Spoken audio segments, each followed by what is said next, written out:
তো মানুষ তো আর আসল ইউনূসটা কি জানে না। সে যে এত খারাপ একটা মানুষ এইটা কিন্তু 5 আগস্টের পরে এবং এইসব খুনাখুনির মাধ্যমে কোনো ধরনের শৃঙ্খলা রক্ষা করতে না পারার মাধ্যমে এবং তার যে ক্ষমতা গ্রহণ করার সাথে সাথে কোটি কোটি টাকা, শুধু 666 কোটি টাকা না, সে আরো যেসব সুযোগ সুবিধা নিয়েছে গ্রামীণের মাধ্যমে, গ্রামীণ ব্যাংক, এগুলো হাজার হাজার কোটি টাকা। দেখেন দেশে তখন বন্যা চলছে, মানুষ ডুবে মরতেছে, আর ইউনূস প্রতিদিন মন্ত্রিসভা নিয়ে সিদ্ধান্ত নেয় আজকে কত কোটি হাজার কোটি টাকার সে মকুব করবে, কত হাজার কোটি টাকার সুবিধা সে বানাবে। এইরকম যে খারাপ একটা মানুষ ইউনূস, এটা তো বাংলাদেশের মানুষ জানতো না। পুরা বাংলাদেশটাকে এই জঙ্গিরা তাদের দখলে রাখার জন্য তাদের যেসব প্ল্যান আছে, যেটা ম্যাটিকুলাস প্ল্যান, সেটা তারা কার্যকর করছে, আবার স্বীকারও করে ফেলতেছে। আপনি দেখবেন সে কিন্তু বলছে যে ওই বঙ্গবন্ধু যদি এইসব ম্যাটিকুলাস প্ল্যান করে বাংলাদেশ স্বাধীন করতে পারে, তাহলে 24-এ আমাদের এই জঙ্গি উত্থানে ম্যাটিকুলাস প্ল্যান হতে দোষ কোথায়? তার প্রশ্নগুলো কিন্তু এরকম। তার মানে হলো তারা যে এত বড় একটা অপরাধ বাংলাদেশের সাথে করলো, যে অপরাধের কারণে বাংলাদেশ ক্রমশ দরিদ্র হয়ে যাবে এবং বাংলাদেশ এখনই অত্যন্ত অর্থনৈতিকভাবে একেবারে ভঙ্গুর অবস্থায় আছে, সেখানে নিয়ে আসলো। এই জিনিসগুলাকে মানুষের সামনে এগুলোকে জায়েজ করার জন্য, এগুলাকে বৈধতা দেওয়ার জন্য সে মবকে বৈধভাবে উপস্থাপন করার চেষ্টা করছে। এখন মানুষকে এটা বুঝতে হবে, কারণ বাংলাদেশের মানুষকে যেহেতু ধর্মান্ধ তৈরি করে ফেলা হয়েছে, নানানভাবে মানুষ বুঝতে পারবে না। মানুষ শুধু একটা জায়গায় এসে বুঝতে পারবে যখন মানুষের পেটের ক্ষুধা বাড়বে, এবং সেই দিকেই বাংলাদেশ যাচ্ছে। সুতরাং আমি মনে করি এই জঙ্গিরা বেশি দিন বাংলাদেশে টিকতে পারবে না। এবং এর মধ্যে আরেকটা জিনিস দেখেন, এই জুলাই আগস্টের এই যে জঙ্গি উত্থান, এইটাকে এখনো আমরা সন্দেহের চোখে দেখি। ভাই কারণটা কি? 2-3 দিন আগে আসিফ কি বলেছে, যে আসিফ বলেছে যে জুলাই মাসে আমি শহীদ হয়ে না যেতে পারাতে আমার খুব তার খুব এটা নিয়ে হাহুতাশ, তার খুব মনে কষ্ট হচ্ছে। এরা সবাই আত্মঘাতী জঙ্গি, এরা নিজেরা বারবার প্রমাণ করছে।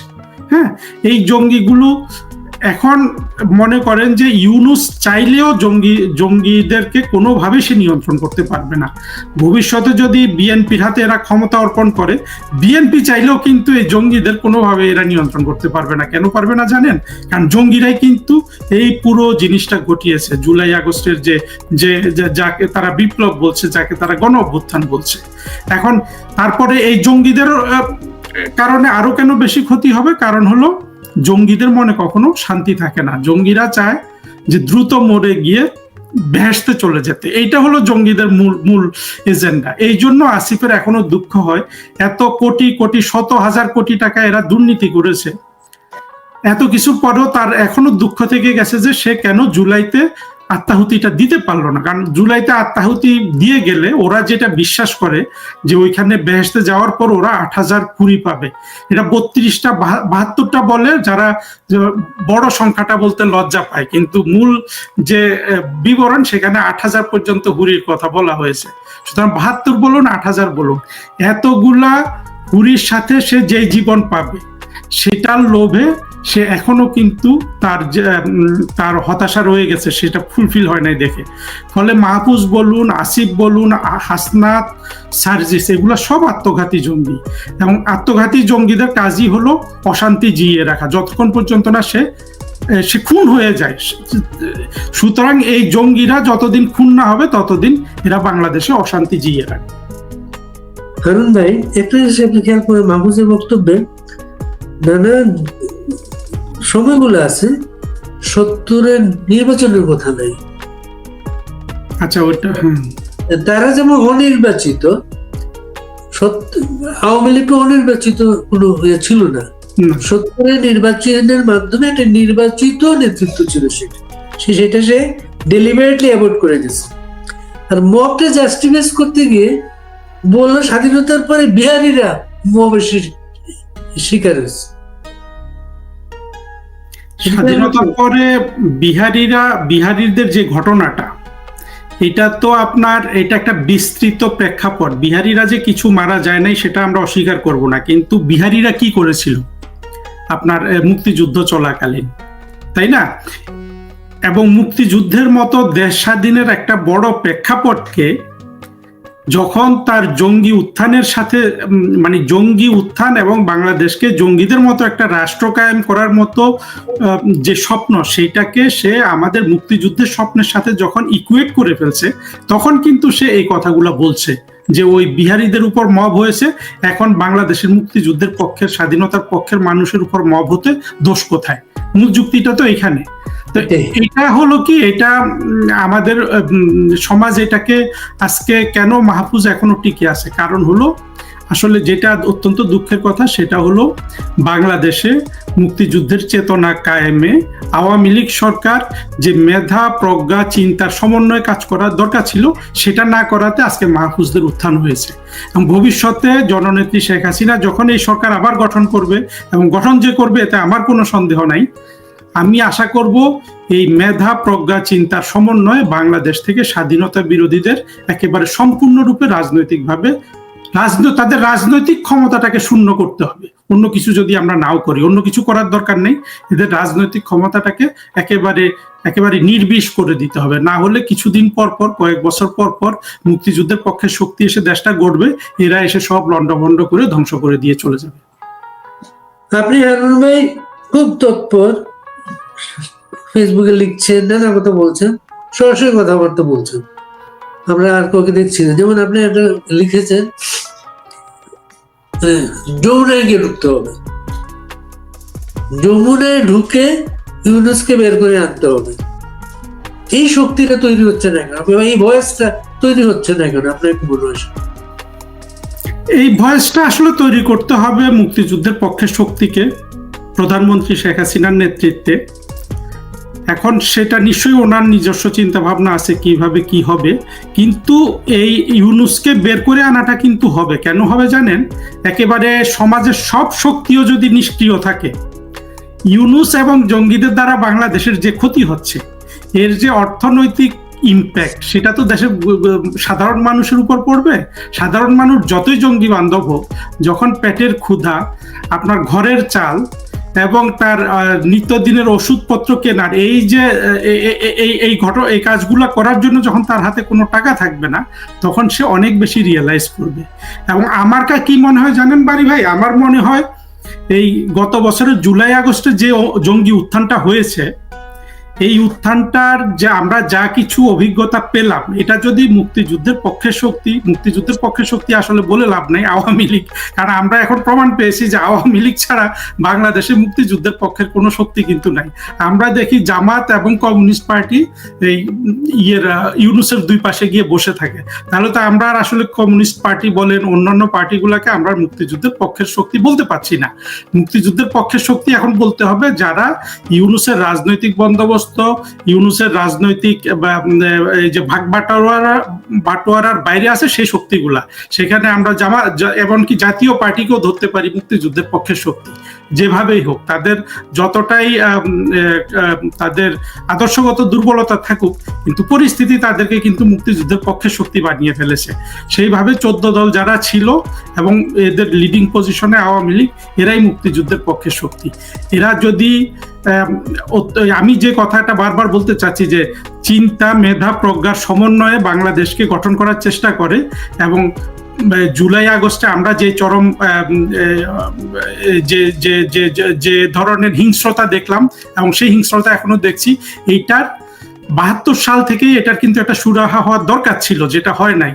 এবারে হয়তো সেটা সুরাহা করা অনেক সহজ হবে, কারণ এখন দেখা গেছে আমাদের আগের সরকারের, আওয়ামী লীগের সরকারের অভিজ্ঞতা থেকে, যে এদেরকে কোনো ধরনের আপনার ছাড় দিলে কোনো লাভ নাই। এরা সেটাকে কৃতজ্ঞতা হিসাবে না দেখে যতটুকু আপনি ছাড় দিবেন সেটাকে গ্রহণ করে এরা সেই শক্তিটাকে সঞ্চয় করে মুক্তিযুদ্ধের উপর কিন্তু লাফিয়ে পড়ে এবং মুক্তিযুদ্ধের পক্ষে শক্তিকে ধ্বংস করার কাজে লাগায়। সর্বশেষ এখানে হোলি আর্টিজানের 8ম বর্ষপূর্তি যেদিন, সেই দিন এখানকার ঢাকার পুলিশ কমিশনার উনি এই ঘটনাটা তুচ্ছ তাচ্ছিল্য করে বলছেন কোথায় জঙ্গি, এগুলো সব সাজানো বিষয় ছিল। সেই দিনই মালয়েশিয়ার পুলিশ প্রধান ব্রিফিং করে পুরো জিনিসটা যে বললেন, মালয়েশিয়াতে বাংলাদেশের 36 জঙ্গিকে আটক করা হয়েছে। এরা কনস্ট্রাকশন সাইটে জব নিয়ে গিয়েছিল। এরা অর্থ এবং অস্ত্র সংগ্রহ করছিল সিরিয়া এবং বাংলাদেশে ইসলামী রাষ্ট্র বানানোর জন্য। এবং ওই ব্রিফিং এ বলা হয়েছে যে যারা অ্যারেস্ট হয়েছে এতে 15 জনকে ডিপোর্ট করা হয়েছে, বাংলাদেশে পাঠানো হয়েছে। বাংলাদেশের কোনো কর্তৃপক্ষ অফিসিয়ালি এই জিনিসটা কিন্তু স্বীকার করে নাই। বাংলাদেশের কোনো মিডিয়াতে এই যে 15 দিনে মানুষের থেকে ডিপোর্ট করা হয়েছে এই জিনিসটা নেই। এভাবে শাক দিয়ে মাছ রাখা যায়? আমি আসিফ নজরুলের প্রথম আলোতে একটা রিপোর্ট দেখছিলাম, পড়িনি, বললো যে 3 জন এসে তাদেরকে তিনজন বলছে 15 জনকে ডিপোর্ট করা হয়েছে। জি, এখন দেখেন এই পুলিশ কমিশনারের ভাষা, পিনাকির ভাষা, ইলিয়াসের ভাষা, এগুলোতে কিন্তু কোনো পার্থক্য নেই। এরা সবাই, মাহমুদুর রহমানের ভাষা, এরা সবাই কিন্তু একই জিনিস বিশ্বাস করে যে বাংলাদেশে কোনো জঙ্গি নাই। এখন কথা হলো, আমি যদি পানির অংশ হই আমি তো পানি কি বুঝবো না, আমি যদি বাতাসের অংশ হই আমি বাতাস কি বুঝবো না। এই লোকগুলা এবং জঙ্গিরা যেহেতু একই আদর্শের মানুষ, এরা কিন্তু ফিল করে না যে বাংলাদেশে জঙ্গি আছে। ঘটনাটা ওইখানে গিয়ে দাঁড়িয়েছে। কিন্তু ব্যাপারটা কি জানেন, এখানে হতাশার কোনো কারণ নাই। এই যে মালয়েশিয়া দেখেন, একটা মুসলমান দেশ, মালয়েশিয়াতে কোরআনিক আইন বিদ্যমান মুসলমানদের জন্য, বিশেষ করে সিভিল সাইডে, দেওয়ানিতে পুরাটা ওরা কোরআনিক আইনে চালায়, সিভিল অংশটা কিছু কিছু কোরআনিক আইনে, কিছু কিছু সাধারণ আইনে, বাট জটিল আইন প্রথা, বাট কোরআনিক আইনটা বলবৎ আছে মালয়েশিয়াতে। যেই দেশে কোরআনের আইন বলবৎ, সেই দেশও কিন্তু জঙ্গিকে সহ্য করছে না। কোরআনের আইনটা এমন মালয়েশিয়াতে, আমি একটা রমজান মাসে আমি দেখছি হোটেলে মালয়েশিয়া একটু ট্যুরিজম ফ্রেন্ডলি কান্ট্রি, হোটেলে বলছে মুসলিম গেস্টকে খাবার দেবে, অন্য সবাইকে দিবে, মুসলিম গেস্টকে খাবার দিবে না। মালয়েশিয়া মেনটেন করে কিন্তু এগুলা করে। একই অভিজ্ঞতা, একেবারে সেম অভিজ্ঞতা আমার হয়েছিল মালয়েশিয়াতে। এই রোজার দিনে আমিও ছিলাম, একই জিনিস দেখে ওইখান থেকে আসলে এটা শিখে এসেছি, আরো কিছু লোকজনের সাথে কথা টথা বলে। তখন আমার মনে হয়েছে যে এখানে তো মানে যারা অমুসলিম তারা যথেষ্ট স্বাধীন, একেবারে আপনার উন্নত বিশ্বের সকল স্বাধীনতা ওরা ভোগ করে, চাইনিজরা, খ্রিস্টানরা। যা হোক, তো আমি যেটা বলতে চাচ্ছি, দেখেন বাংলাদেশের জঙ্গিদের বেশি আনন্দিত হওয়ার কোনো কারণ নাই, ইউনূসেরও কিন্তু আনন্দিত হওয়ার কোনো কারণ নাই। কেন কারণ নাই জানেন? সময়টা তো ভাই তাদের প্রতিকূলে। দেখেন, ওআইসির 57টা মেম্বারের মধ্যে 50 থেকে 52টা দেশ তারা জঙ্গিদের তাদের দেশে শূন্য করে ফেলছে, জঙ্গিদের রাজনৈতিক শক্তি। একমাত্র তুরস্কে কিছুটা এখনো বিদ্যমান আছে, তুরস্কের ব্যাপারটা তবুও অনেক অনেক ডিফারেন্ট, আমরা এখানে হয়তো আলোচনা করেছি। পাকিস্তান একটু ডিফারেন্ট, আফগানিস্তান, ইরান, সোমালিয়া, এই কটা দেশ বাদে আর বাংলাদেশ, বাংলাদেশ এবং বর্তমানে না, সবসময় বাংলাদেশ, এই 4-5টা দেশ ছাড়া সারা বিশ্বে জঙ্গিদের রাজনৈতিক ক্ষমতা শূন্য, একেবারে জিরো। তা আপনি মনে করেন যে এখানে মুসলিম বিশ্বের দেশগুলোতে জঙ্গিদের রাজনৈতিক শূন্য, জিরো, সেখানে বাংলাদেশে এরা কতদিন টিকতে পারবে? আমি মনে করি বেশি দিন তারা টিকতে পারবে। তবে বাংলাদেশের মানুষকে আবার বলছি, যখন তারা আওয়ামী লীগ ক্ষমতায় আসবে, তাদেরকে অনেক বেশি চিন্তা, মেধা, প্রজ্ঞা নিয়ে কাজ করতে হবে, যাতে আমরা বারবার এই ধরনের বিপদে না পড়ি। প্রফেসর ইউনূসকে যারা ক্ষমতায় দিচ্ছিল বা বাংলাদেশের সিভিল সোসাইটি যারা পক্ষ নিয়েছেন এবং আছেন তার পক্ষে, সবার একটা আশা ছিল অন্তত এখানে আইনের শাসনের বিষয়টা থাকবে। কিন্তু প্রফেসর ইউনূসের শাসনকাল চিহ্নিত হয়ে গেল মব সন্ত্রাসের শাসনকাল। বাংলাদেশের কোনোদিনই ছিল না সেটা। ইউনূসের কাছে আইনের শাসন আশা করাটাকে আমি খুব দোষের দেখি না, কারণ মানুষের ইউনূস সম্পর্কে একটা ডিফারেন্ট একটা চেহারা ছিল। সে সুন্দর সুন্দর কথা বলে, নরম হয়ে কথা বলে, হ্যাঁ, সারা দুনিয়া ঘুরে বেড়ায়, নোবেল প্রাইজ পেয়েছে। তো মানুষ তো আর আসল ইউনূসটা কি জানে না। সে যে এত খারাপ একটা মানুষ, এইটা কিন্তু 5 আগস্টের পরে এবং এইসব খুনাখুনির মাধ্যমে, কোনো ধরনের শৃঙ্খলা রক্ষা করতে না পারার মাধ্যমে, এবং তার যে ক্ষমতা গ্রহণ করার সাথে সাথে কোটি কোটি টাকা, শুধু 666 কোটি টাকা না, সে আরো যেসব সুযোগ সুবিধা নিয়েছে গ্রামীণের মাধ্যমে, গ্রামীণ ব্যাংক, এগুলো হাজার হাজার কোটি টাকা। দেখেন দেশে তখন বন্যা চলছে, মানুষ ডুবে মরতেছে, আর ইউনূস প্রতিদিন মন্ত্রিসভা নিয়ে সিদ্ধান্ত নেয় আজকে কত হাজার কোটি টাকা সে মকুব করবে, কত হাজার কোটি টাকার সুবিধা সে বানাবে। এইরকম যে খারাপ একটা মানুষ ইউনূস, এটা তো বাংলাদেশের মানুষ জানতো না। তারপরে তার থেকে যারা হয়তো ভালো কিছু আশা করেছিল, সেই লোকগুলো তো অতি মন্দ। তারা বাংলাদেশের মুক্তিযুদ্ধের পক্ষের শক্তির সাথে তারা থাকতে চায় না, তারা থাকতে চায় জঙ্গিদের সাথে। এর কারণ হলো একটাই, যে আমি যেটা হিসাব করে দেখেছি, জঙ্গিদের সাথে থাকলে প্রচুর জনপ্রিয়তা পাওয়া যায়। দেখেন আমি উপন্যাস লিখি, আমার উপন্যাস কিন্তু কেউ পড়ে না। আমি যদি আজকে জঙ্গিদের সাথে থাকতাম, আমি যদি আজকে এই জুলাই জঙ্গিদের সাথে, আমার বই আজকে সারা বাংলাদেশের ছেলে মেয়েরা পড়তো। তো জঙ্গিরা ওই বিষয়গুলো ব্যবস্থা করে দেয়। যারা একটু মনে করেন প্রথম আলো বলেন, ডেইলি স্টার বলেন, সলিমুল্লাহ খান বলেন, এরা কি চায়? এরা কিন্তু যেহেতু ক্রিয়েটিভ বা মননশীল কোনো কিছু করতে চায়, এই লোকগুলা জনপ্রিয়তা চায়। ফরহাদ মজার জনপ্রিয়তা চায়। ফরহাদ মজারের জনপ্রিয়তা দেখবেন, সে যখন নাস্তিক হিসাবে একটা সেকুলার স্পিয়ারে ঘুরতো, তখন তার কিন্তু কোনো জনপ্রিয়তা ছিল না। যখন সে জঙ্গিদের সাথে গেল, তার আকাশচুম্বী জনপ্রিয়তা, এবং সবাই জনপ্রিয়তা জানান দেয়। আপনি দেখেন পিনাকি ইলিয়াসের ফেসবুক বলেন, ইউটিউব বলেন, সেখানে 10 মিলিয়ন, 5 মিলিয়ন, 7 মিলিয়ন করে শ্রোতা। একটা কিছু আপলোড হলে লক্ষ লক্ষ ভিউ হচ্ছে, 10,000, 50,000 করে লাইক হচ্ছে। এইটা কিন্তু একটা বুস্ট জঙ্গিদের সাথে থাকার জন্য বাংলাদেশের এই ধরনের ক্রিয়েটিভ লোকগুলার। এর মধ্যে ইলিয়াস, ঠিক আছে, ইলিয়াস নিজেই জঙ্গি, কিন্তু পিনাকি বলেন, ফরহাদ মজার বলেন, তারপরে সলিমুল্লাহ খান বলেন, প্রথম আলো বলেন, ডেইলি স্টার, এরা সবাই একটা জায়গায় কিন্তু আনন্দ পেয়েছে। সেটা হলো জঙ্গিরা যেহেতু অত্যন্ত সুশৃঙ্খল এবং তারা যেহেতু লেখাপড়া করে, তারা এদের সবাইকে জনপ্রিয়তাটা দিয়েছে। এই জনপ্রিয়তা হইলো এই সলিমুল্লাহ খানের মতো লোকজনের আর একটা একটা লোভের জায়গা জঙ্গিদের সাথে থাকার জন্য। আপনার কি মনে হয় যে যেভাবে আগাচ্ছে সবকিছু, বাংলাদেশ ইলেকশনের পথে যাচ্ছে আদৌ? ইলেকশন দেওয়ার কোনো সদিচ্ছা ইউনূসের নাই, আর এটা থাকার কথাও না। কারণ হলো আপনার এই যে ম্যাটিকুলাস প্ল্যানটা করেছে, এই প্ল্যানটা তো জঙ্গিদের মাধ্যমে আসছে। যদি যদি মাহফুজই যদি ধরেন মাস্টার মাইন্ড হয়ে থাকে, মাহফুজকে একটা আত্মঘাতী জঙ্গি, তাই না?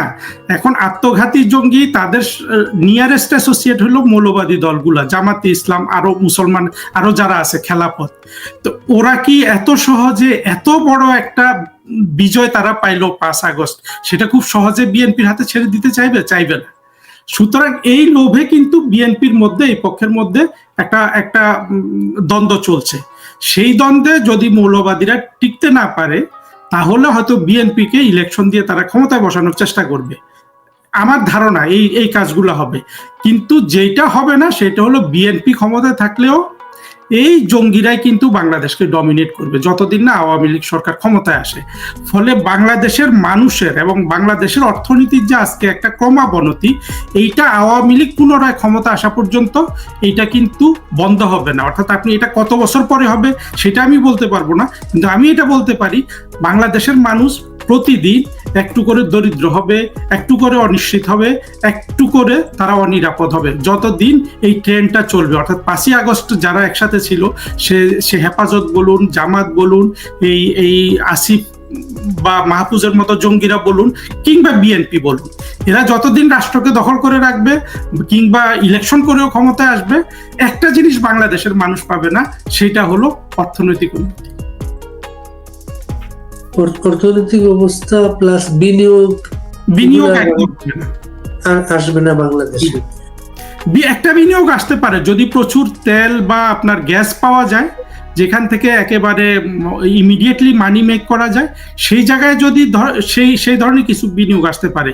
কিন্তু শিল্প কলকারখানা গড়া, যেটাতে সত্যিকারের রাষ্ট্রের উন্নতি হয়, সেই ধরনের বিনিয়োগ আবার আওয়ামী লীগ ক্ষমতায় আসার আগে আপনি কোনোভাবেই আশা করতে পারেন না বাংলাদেশে। আপনি কূটনৈতিক দায়িত্বে ছিলেন, কূটনৈতিক ভাষাগুলা আপনি টের পান। এই যে মার্কিন পররাষ্ট্র সচিবের ফোন, এটাকে আপনি কিভাবে দেখেন সেটা? এখন ফোনে কি আলাপ হয়েছে সেটা কোনো পক্ষ থেকে কিন্তু বিস্তারিত লেখে নাই।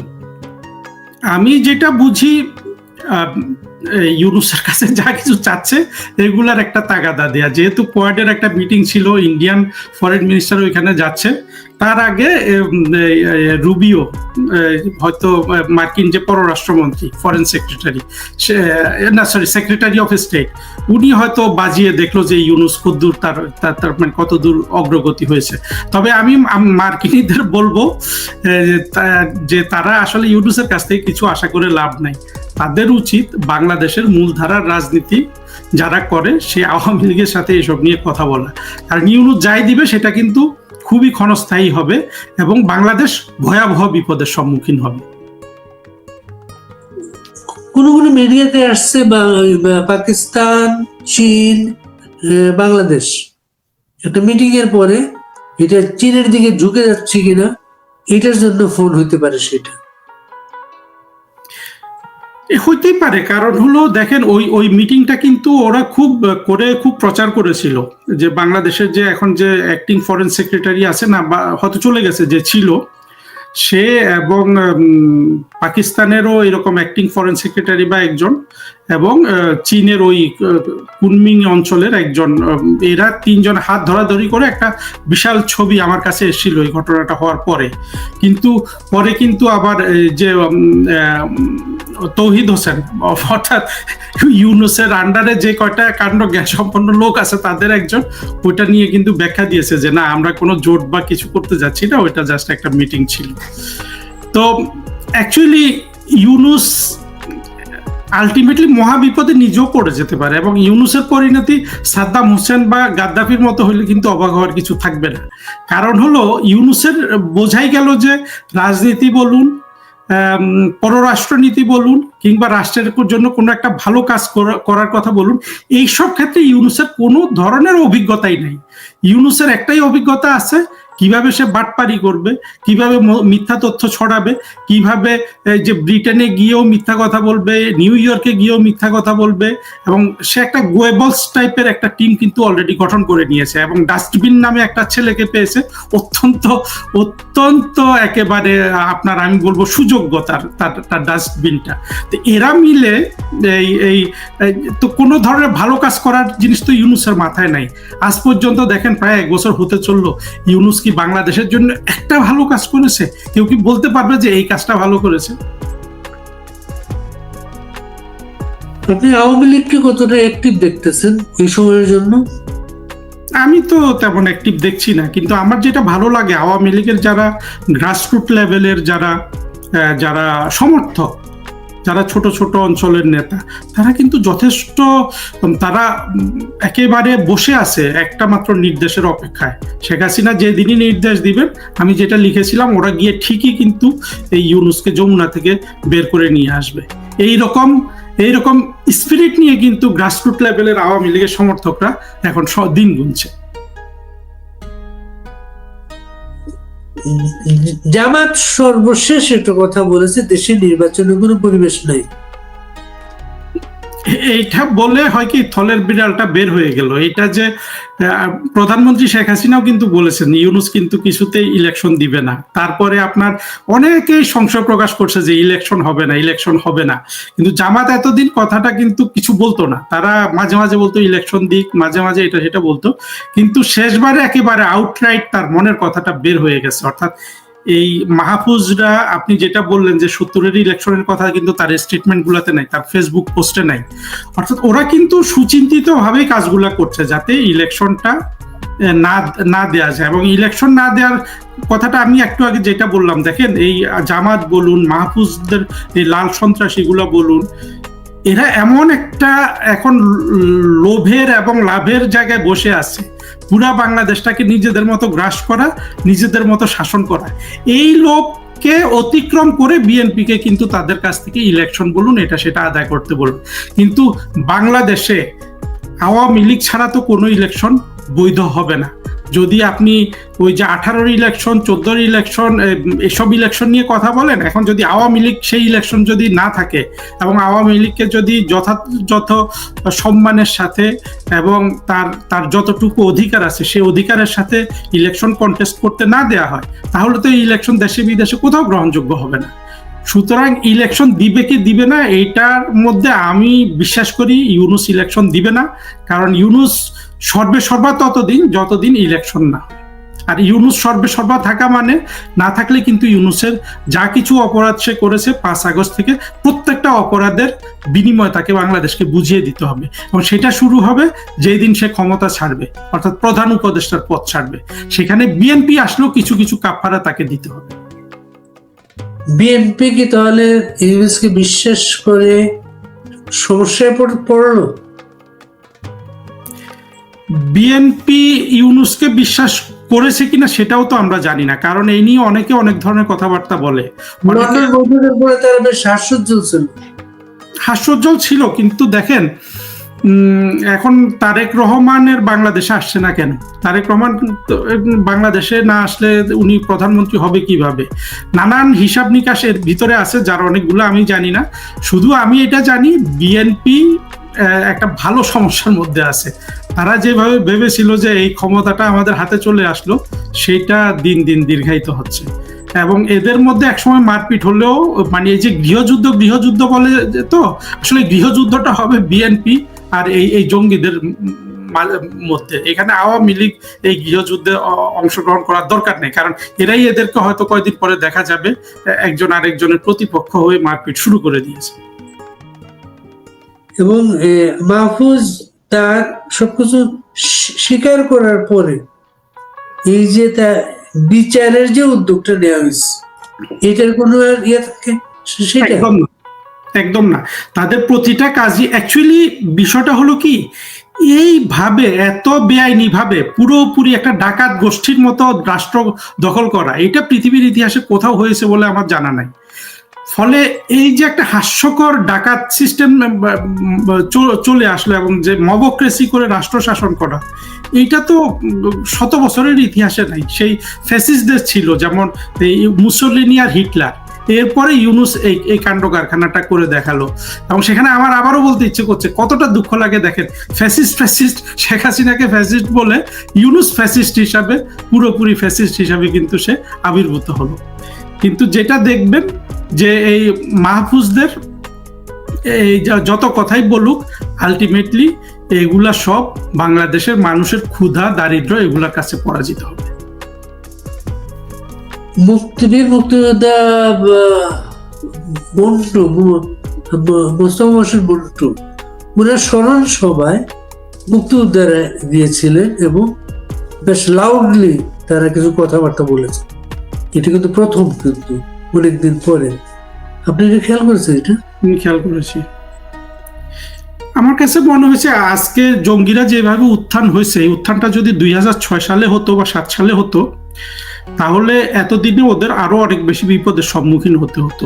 কারণ দেখেন, এই মুক্তিযোদ্ধারা তো অনেকে মারা গেছে। 20 বছর আগে বা 15 বছর আগেও কিন্তু অনেক মুক্তিযোদ্ধা জীবিত ছিল। মুক্তিযোদ্ধারা যত স্ট্রং জীবিত থাকে, ততদিন বাংলাদেশের জঙ্গিদের কিন্তু অনেক বেশি বিপদ।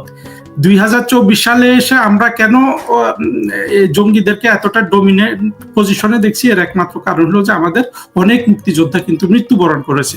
আর আদর্শিকভাবে মুক্তিযোদ্ধা থাকা তো অনেক কঠিন, অনেক মানুষ তো আর আদর্শিকভাবে মুক্তিযোদ্ধা নাই।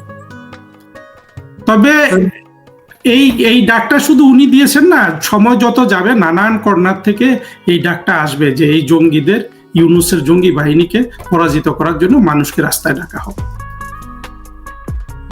আন্তর্জাতিকভাবে আপনি কি দেখতেছেন বাংলাদেশের সাথে ভারতের এবং বাইরের বিশ্বের সম্পর্কের কি অবস্থা এখন?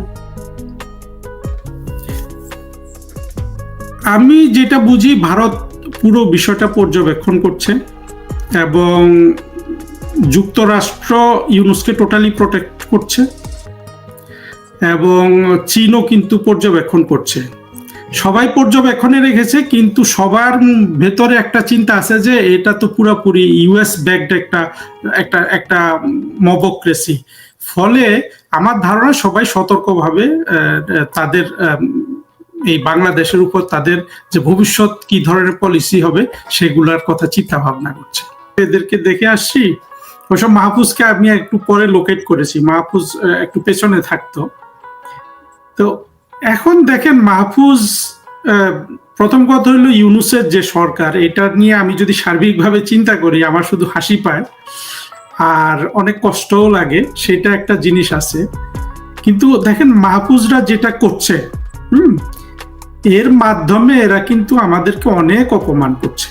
বাংলাদেশের মুক্তিযুদ্ধ, স্বাধীনতার চেতনা, আমাদের যে সংগ্রামের দীর্ঘ ইতিহাস, সবগুলো জিনিসকে 24-এর এই জঙ্গি উত্থান দিয়ে এই ইউনূসের যে রিসেট বাটনের কথা আমরা শুনেছিলাম, সেটার মাধ্যমে, অর্থাৎ সেই রিসেট বাটন এখনো কার্যকর করার যে তাদের যে স্পৃহা, তাদের যে ইচ্ছা যে রিসেট বাটনটাকে তারা কার্যকর করবে, আসলে মাহফুজের এই পোস্টগুলো, এই কথাগুলো আমি সেভাবেই দেখি।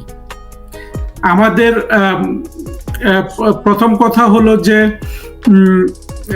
আমাদের প্রতিটা সংগ্রামে সে সেখানে নিয়ে এসে যে কি তার মূল কথাটা ছিল যে সেগুলা সব মব ছিল, ফলে এখন মব হতে অসুবিধা কোথায়, এটা ছিল একটা তার বক্তব্য। তো এমন মব কি আসলে বাংলাদেশে আমরা কখনো কেউ দেখেছি? ধরেন 1971 সালের পর, হ্যাঁ, মুক্তিযুদ্ধের একেবারে পর 16ই ডিসেম্বর, 14-15 ডিসেম্বর কিছু মব হয়েছে, কিন্তু তারপরে আমরা কি আসলে এই ধরনের মব কখনো দেখেছি? আমরা কি এই যে মুরাদনগরের ঘটনা কখনো দেখেছি? আমাদের সামনে এগুলো কোনোটাই আসে নাই। কিন্তু এই জিনিসগুলোকে তারা যেইভাবে একেবারে গত 8, 10, 15 বছর ধরে যেইভাবে তারা অপপ্রচার, মিথ্যা কথা বলে বলে বলে সব প্রতিষ্ঠিত করেছে, আপনি নিশ্চয়ই খেয়াল করেছেন। দেখেন যে আমাদের মুক্তিযুদ্ধের চেতনা, এটাকে ওরা গালি দিয়ে দিয়ে আমাদের কাছে একটা লজ্জার একটা বাক্য তৈরি করে ফেলেছে। আমাদের গণজাগরণ মঞ্চের আন্দোলন, সেটাকে তারা শাহবাগী বলে গালি দিয়েছে। এমনকি শেখ হাসিনা সরকারকে ফ্যাসিস্ট বলে বলে বলে বলে, হ্যাঁ, একেবারে সত্যি সত্যি ফ্যাসিবাদ কায়েম করে ফেললো। কি অদ্ভুত ব্যাপার না? শেখ হাসিনা সরকারকে ফ্যাসিস্ট ফ্যাসিস্ট ফ্যাসিস্ট বলতে বলতে একেবারে হুবহু আপনার ফ্যাসিবাদ ওরা কায়েম করলো ইউনূসের নেতৃত্বে। এবং ইউনূসের ফ্যাসিবাদটা কিন্তু আপনি নিশ্চয়ই জানেন, ফ্যাসিবাদ তো শুরু হয় ইটালিতে মুসোলিনি দ্বারা, তারপরে এইটাকে কিছুটা এটারই একটা সেটা ছিল, তারপরে হিটলার এসে তাকে অনুকরণ করে একইভাবে সে রাজনীতি চালু করলো। এবং মুসোলিনি, হিটলার এদেরই মব ছিল। এই জিনিসটা বাংলাদেশের কোথাও কিন্তু আলোচনা হতে দেখি না। মুসোলিনি এবং হিটলার, এরা দুইজনই কিন্তু রাজনীতি নিয়ন্ত্রণ করতো মব দিয়ে। বাংলাদেশে কিন্তু এর আগে মব যে কিছু হয়নি তা না, হয়তো কোথাও একটা ডাকাত ধরা পড়েছে, সেই ডাকাতটাকে গ্রামের মানুষ মিলে মেরে ফেলেছে, এইরকম দুই একটা মব হয়েছে আমরা জানি।